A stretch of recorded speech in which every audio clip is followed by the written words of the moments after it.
yaitu tentang skala pengukuran, gitu ya. Jadi bagaimana kita menerapkan jenis skala ukuran tadi ke dalam penelitian ya. Jadi seandainya kita sudah menyusun skripsi, gitu, maka dalam hal ini kita disuruh,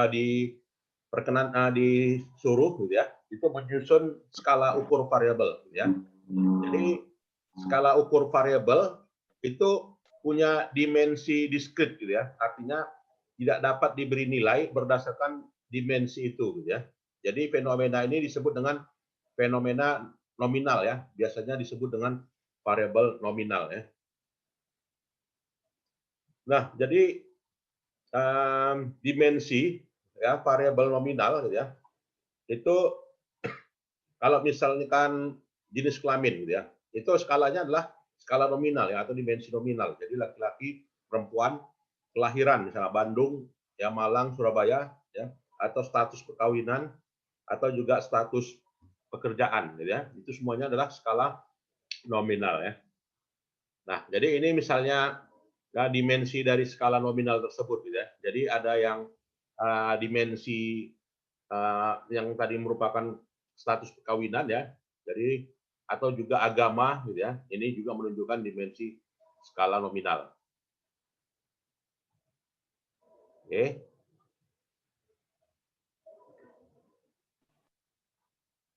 Tapi ini sebaiknya nanti waktu apa aja lah ya, waktu mata kuliah metodologi penelitian ya. Jadi ini memang antara metodologi penelitian dengan statistik itu ada hubungannya. Oke. Coba dulu saya share ya mengenai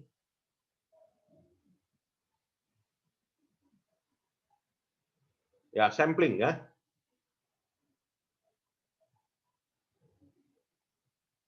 Oke, jadi sampling and distribution.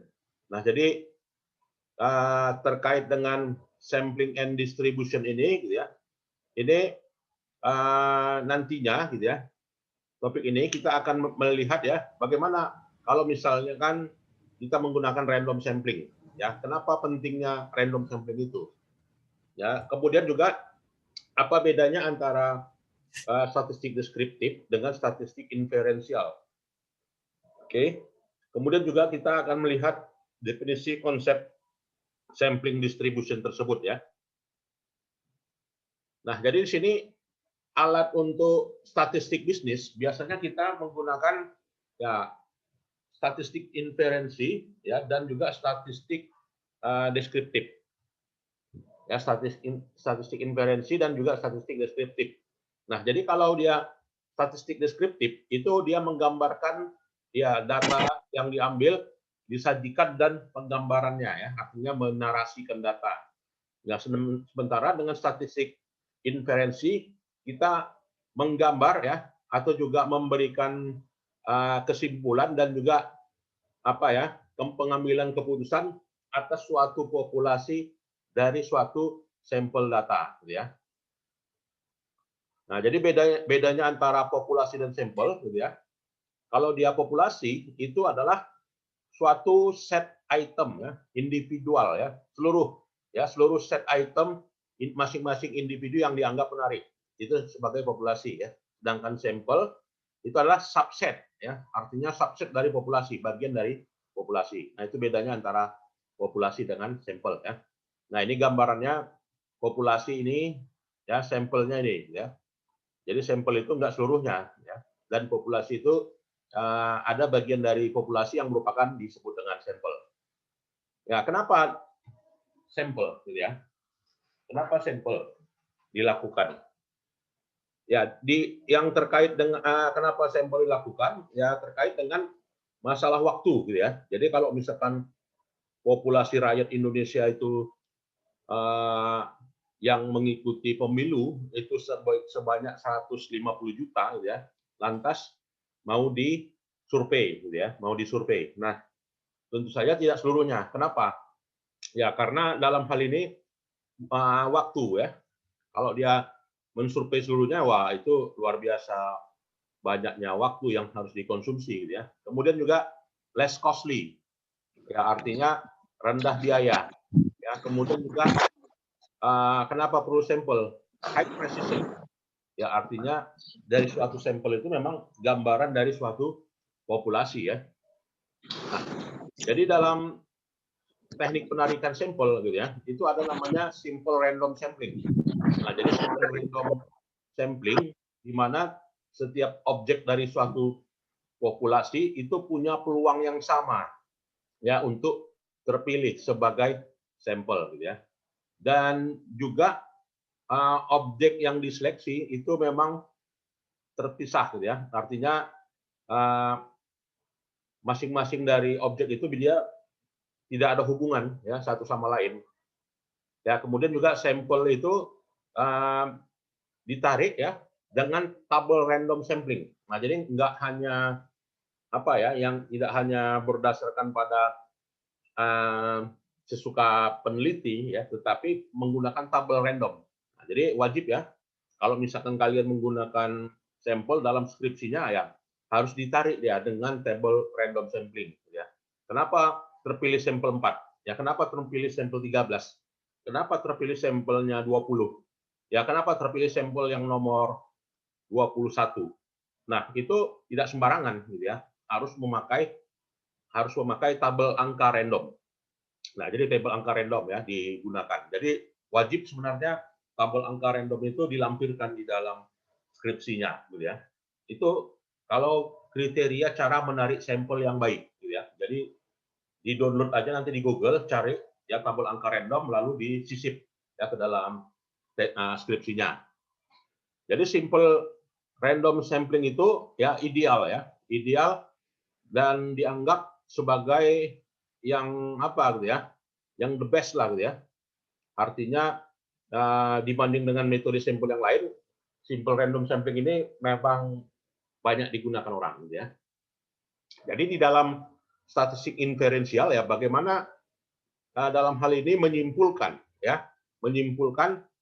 sampel tersebut lalu nanti diinferensikan. Di inferensi ini artinya diterjemahkan gitu ya, diterjemahkan sehingga dapatlah populasi ya, sehingga gambaran dari populasi itu dapat diketahui ya, atau estimasi dari populasi itu bisa diketahui dengan sampel yang ada ya.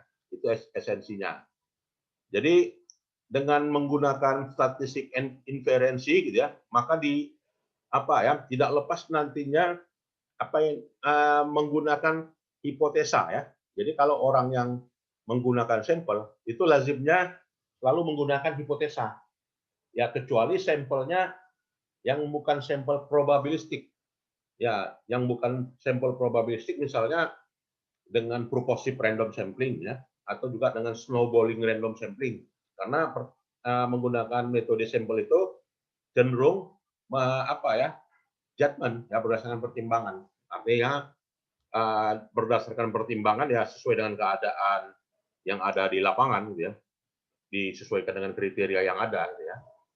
Nah, jadi pengujian hipotesa itu menggunakan bukti ya bahwasanya dari suatu populasi itu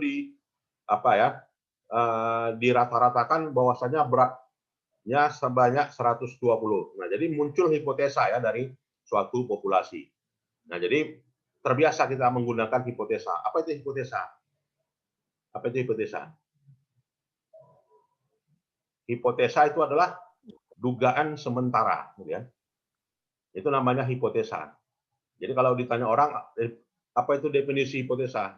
Ya dugaan sementara. Hipotesa saya hari ini hujan. Kenapa hari ini hujan? Gitu ya. Karena melihat cuaca mendung gitu ya. Maka saya berhipotesa hari ini hujan. Itu hipotesa yang muncul.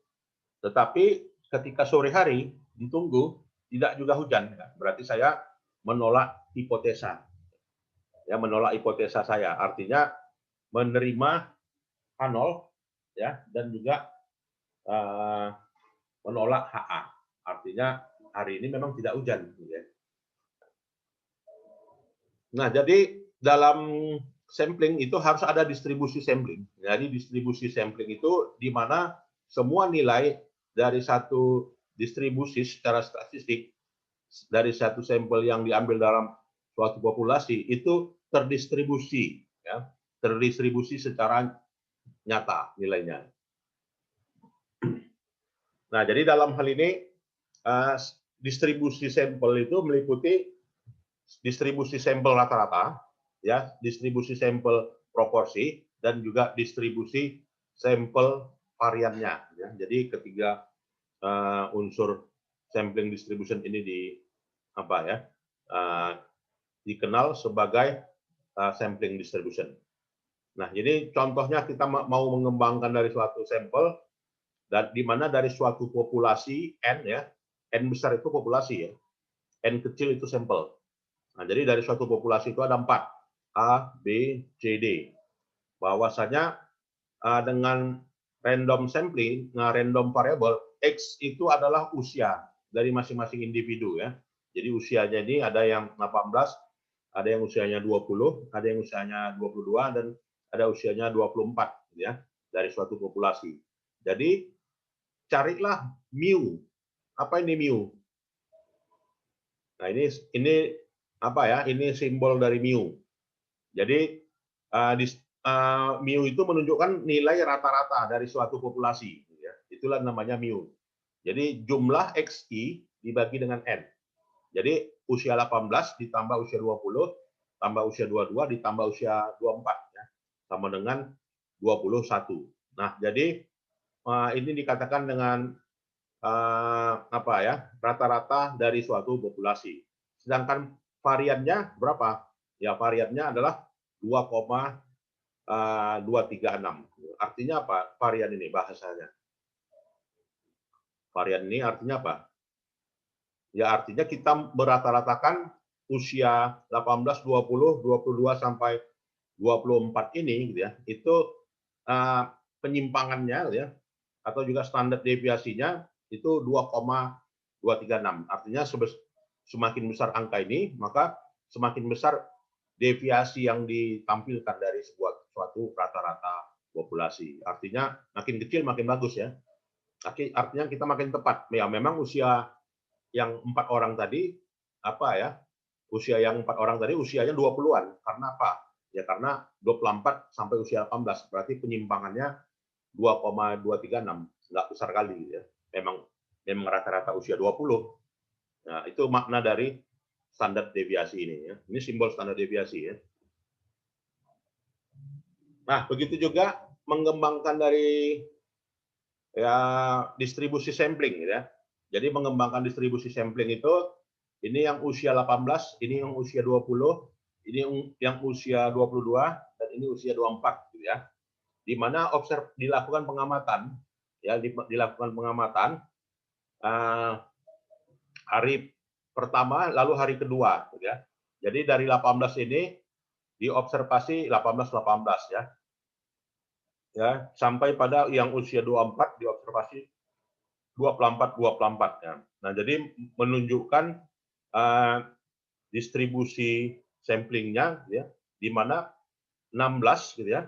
Jadi 16 memungkinkan dari suatu sampel tersebut untuk diapakan, ya. Artinya rata-rata yang diamati, gitu ya, itu sebagai 16 sampel rata-rata, ya. Jadi dari usia 18, 20 sampai 24 tadi, gitu ya, didapatkan, ya, inilah, ya, 18, ini 19, ini 20, ya, ini 21, ya. Nah, ini distribusi sampelnya kalau digambarkan menggunakan histogram, ya. Jadi yang pengamatan usia 18, gitu ya. Kemudian sampai yang ke 24 kalau didistribusikan dengan distribusi sampling, ya, diagram. Ya, kemudian kita lihat ini nanti semuanya sudah ada di statistik, gitu ya. Artinya memang gitu ya, memang sudah sudah ada menunya semua di SPSS atau di menu-menu aplikasi statistik lainnya. Nah, jadi dalam suatu populasi itu dari N4, gitu ya, didapatkan rata-ratanya berarti usia 21 dengan standar deviasinya 2,36. Nah, jadi kalau digambarkan dengan grafik, ya seperti ini, gitu ya. Dan sampel rata-ratanya juga digambarkan seperti ini. Nah, jadi ini hanya teknik menggambarkan aja ya, menggambarkan dari suatu populasi. Tapi kalau di bagian skripsi nanti banyak nggak dibahas ini. Nggak banyak ya, karena kalau di skripsi nanti yang penting disebutkan aja ya, metode penarikan sampelnya apa, populasinya berapa, ya bagaimana cara menarik sampelnya.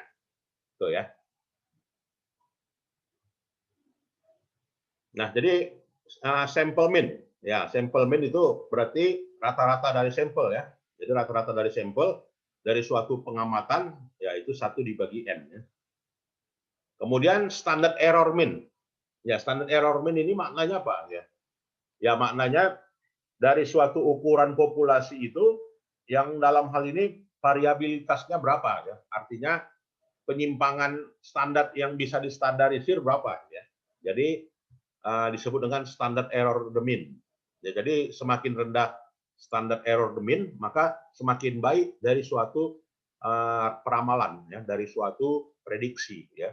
Prediksi jadi kalau misalkan regresi ya, kalian menggunakan regresi. Jadi nanti hasil dari regresi ada standard errornya. Jadi kalau dia standard errornya mendekati 0, berarti nilai prediksinya makin bagus ya. Tapi nggak akan mungkin standard error itu 0. Ya, pasti ada 0, ya. Kenapa? Ya, pasti dari satu prediksi itu ada yang tidak bisa diprediksi ya. Artinya kalau memprediksinya 100%, wah itu udah hebat sekali ya. Artinya standar error ini apa ya? Nilai yang digunakan ya untuk menilai suatu estimasi peramalan apakah estimasinya itu akurat atau tidak ya diketahui dari standar errornya. Jadi kalau besar standar errornya ya prediksinya apa ya? Prediksinya kuat gitu ya. Misalnya pengaruh profitabilitas dan rentabilitas terhadap harga saham gitu ya. Maka dari estimasi itu diketahui ya standar errornya 10,60. Nah, misalnya. Berarti model prediksinya apa ya? Model prediksinya tidak kuat karena nilai standar errornya besar gitu ya. Nah, kemudian jika dari suatu populasi itu normal ya, maka dengan rata-rata dari sampel dan juga standar deviasinya didistribusikan secara X rata-rata. Nah, ini disebut dengan normal, distribusi normal. Jadi distribusi normal itu dinotasikan dengan simbol ini. Nah, kemudian juga Z value. Nah, jadi uji Z katanya. Artinya uji sampel rata-rata. Ini juga boleh dihipotesakan ya. Ya, boleh bisa diterapkan nanti di dalam skripsi. Contohnya gimana nih? Ya, kalau kita mau mengamati apakah dari satu pelatihan statistik gitu ya, maka saya dapat dikatakan paham pesertanya gitu ya. Nah, jadi kalau kita hipotesakan ya, dihipotesakan apakah peserta rata-rata peserta pelatihan statistik memahami materi yang ada. Itu hipotesanya, ya kan? Maka alat ujinya apa? Z value ya. Ya, di mana Z value ini sampelnya kurang dari 30 orang. Nah, jadi kalau di statistik ini kalian pakai uji apa ya, uji sampel distribusi sampel, boleh aja, boleh gitu ya. Tetapi sebagai hipotesa yang pertama misalnya ya. Hipotesa kedua pakai alat uji pengaruh. Ya, itu. Jadi kalau uji Z aja ya terlalu sederhana lah skripsinya.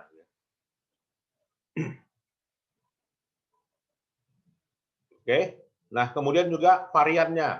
Nah, jadi varian dari suatu populasi itu dirumuskan dengan rumus ini. Kita nggak usah membahas rumus ya. Artinya ini nanti semuanya di alat statistik yang ada ya. Dan sampel ya dari suatu populasi itu diambil ya 5% dari N. Ya artinya standar ilmu sosial itu 5%. Tapi kalau menurut saya ini terlalu banyak ya.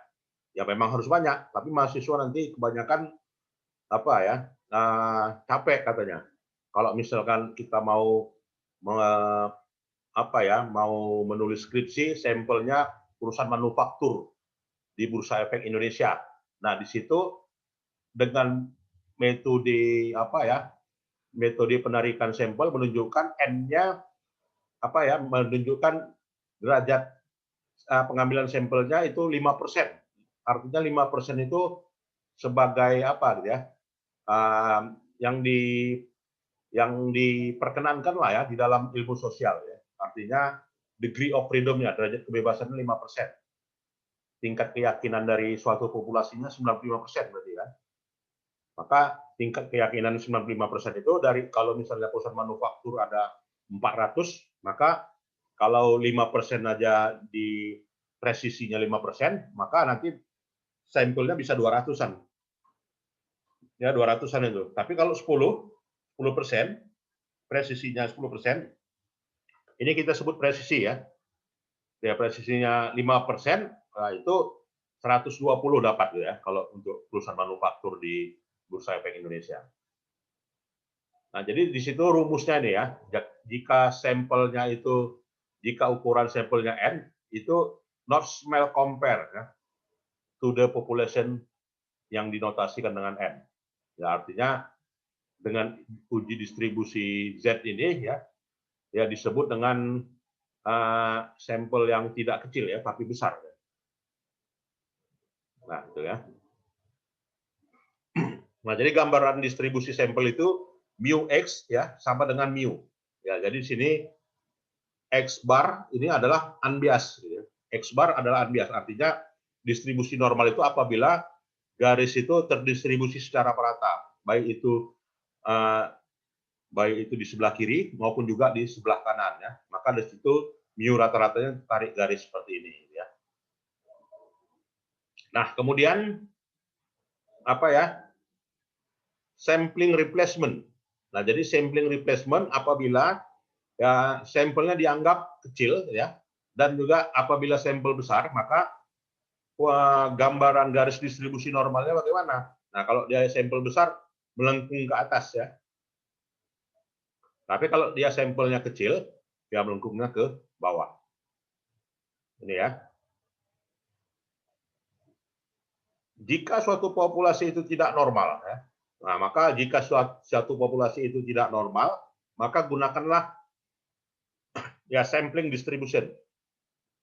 Ya, gunakanlah satu sampling distribution. Nah, inilah dia keadaan yang tidak normal itu ya. Jadi cenderung dia miring ke kanan atau dia untuk sampel besar ya. Untuk sampel kecil cenderung miring ke kiri.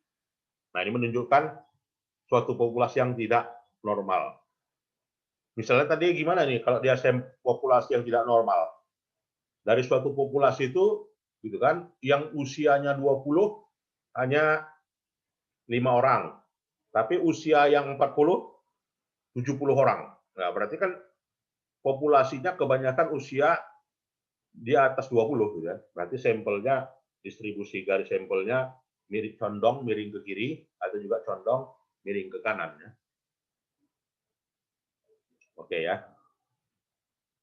Nah, ini saya kira nggak usah kita bahas sekali ya untuk sampel ini ya, karena nanti sampel ini lebih banyak diterapkan di mata kuliah metodologi penelitian ya.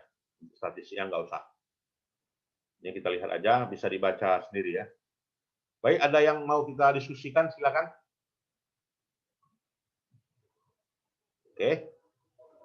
Bila memungkinkan nanti kita uji ya, bagaimana menggunakan uji T-square ya, bagaimana menggunakan ini kalau dalam statistik namanya statistik non parametrik ya. Jadi ini angka-angka statistiknya ini tidak usah kita apakan sekali ya, tidak usah dihitung. Kalau dulu saya kuliah ya ini dihitung manual ini semuanya. Tapi sesuai dengan perkembangan yang ada, statistik bisnis ya itu buang-buang waktu kita untuk hitung itu. Sebaiknya menggunakan software ya. Baik, ada yang mau didiskusikan, silakan. Inilah ya kesimpulannya. Jadi sampel itu harus terdistribusi, kemudian distribusi sampel itu haruslah normal ya dari suatu populasi, atau juga menggunakan central limit theorem. Seandainya apa ya, tidak normal populasinya. Ada? Baik, kalau tidak ada, saya kira itu aja perkuliahan kita hari ini ya. Ya, adik-adik sekalian, itu saja. Jadi minggu depan kita lanjutkan kembali perkuliahan ini.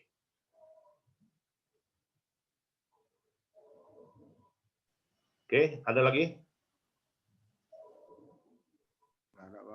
Oke, kalau tidak ada, itu saja ya. Kita hari ini perkuliahannya lebih dan kurang, mudah-mudahan materi ini bisa bisa menambah wawasan dan juga pengetahuan metodologi maupun juga pengantar statistik nantinya yang akan kita pelajari lebih lanjut ya.